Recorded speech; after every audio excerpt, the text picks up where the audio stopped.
안녕하세요. 태국 상황을 정확하게 알리기 위하여 노력하는 라이언 TV 뉴스입니다. เจ้าหน้าที่กู้ภัยพร้อมด้วยนักประดาน้ำนำอุปกรณ์เร่งค้นหานางสาวนิดา 땡모 니다. 태국에서 아주 유명한 여배우 땡모. 땡모는 어릴 적부터 태국인들의 사랑을 받아온 여배우로 올해로 37살입니다. 여전히 태국인들에게서 많은 사랑을 받아오고 있었습니다.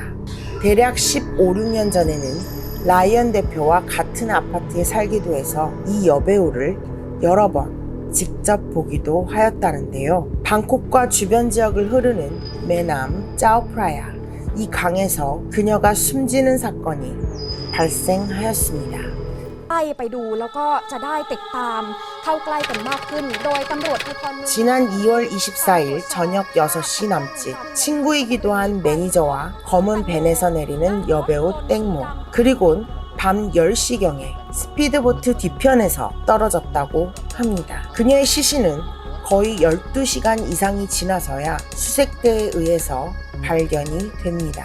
체 내에서 모래등이 발견되고 잠정적 사인은 추락으로 인한 익사. 사고 발생 후 매니저는 땡모가 소변이 마려워 보트 뒤로 가서 소변을 보려고 하다가 강으로 추락하였다고 했습니다. 여자에다 유명한 여배우가 매니저 포함 여자 3명, 남자 3명이 있는 이 작은 스피드보트에서 소변을 본다. 여러분, 상상할 수 있는 그런 상황인가요? 매니저는 오랜 기간 함께 해온 친구 겸 매니저라고 합니다. 수십 년 지긴 이 매니저에게는 아이가 하나 있는데요. 이 아이를 사랑한 여배우 땡모는 아이를 입양하였습니다. 또한 그녀는 거액의 생명보험에 들어있기도 합니다.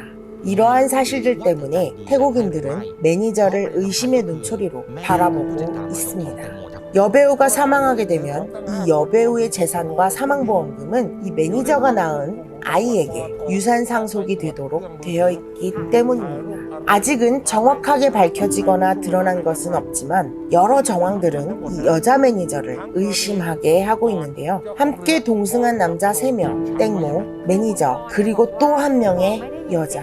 이날 모임은 땡모의 매니저가 마련한 자리였습니다. 남자 1은 보트의 주인이라 신원이 드러난 상황이지만 남자 2와 3은 아직 정확한 신원이 보도되지 않고 있습니다. 유명 여배우를 섭외하여 짜오프라야 강에서 직접 보트를 몰며 엔터테인먼트를 즐기는 남자들. 보통 일반인이 할 수 없는 그런 유흥일 테죠. 땡모의 몸, 허벅지, 다리 안쪽에서 깊게 패인 상처가 발견되기도 하였는데 처음에는 보트에 장착되어 있는 모터 프로펠러 때문에 생긴 상처가 아닌가라고 하였지만 모터 프로펠러와는 관련 없는 상처라고 법의학자들은 이야기합니다. 도대체 이날 밤 6명이 탑승한 보트에서는 무슨 일이 일어났던 걸까요?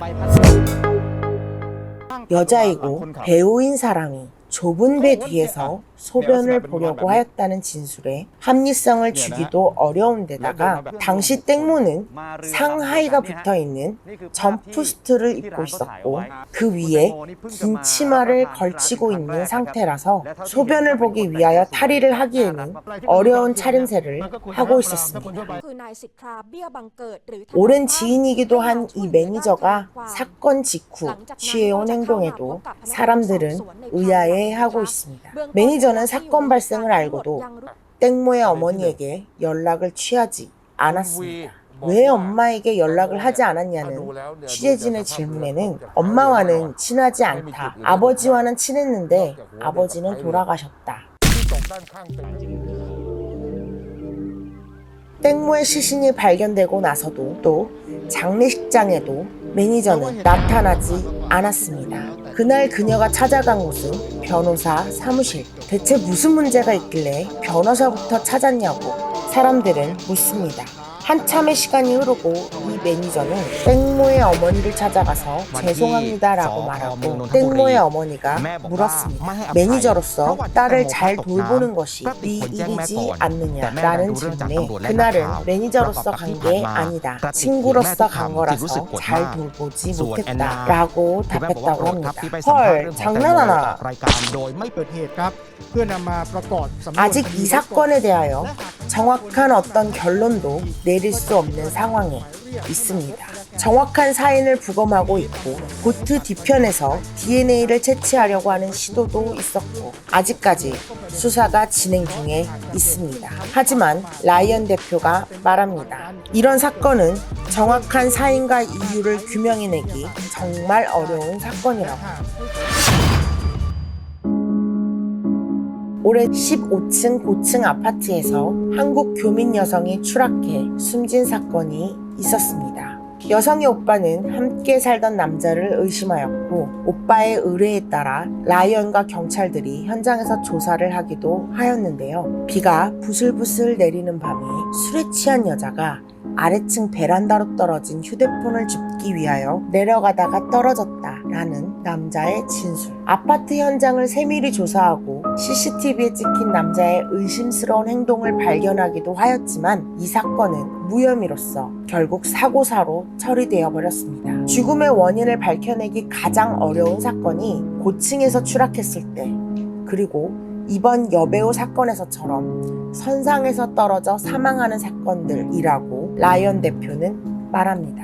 한정된 인원만이 있는 장소에서 사망의 원인을 제공한 사람이 있을지라도 객관적 진실을 밝혀내기가 아주 힘들다는 점에 있다고 합니다. 일명 태국 하이소, 이 하이소들이 관련되어 있는 사건, 진실은 묻혀져 가게 될 것 같습니다. มาตรการเป็นแบบโรคประจำถิ่นนะคะ 태국에서 발표되는 확진자는 2만 명대이고 간이 키트 검사로 확진 판정 나는 사람은 약 4만 명대인데요. 한국에서는 하루 확진 20만 명대를 찍었고 곧 정점에 도달할 거라고들 합니다.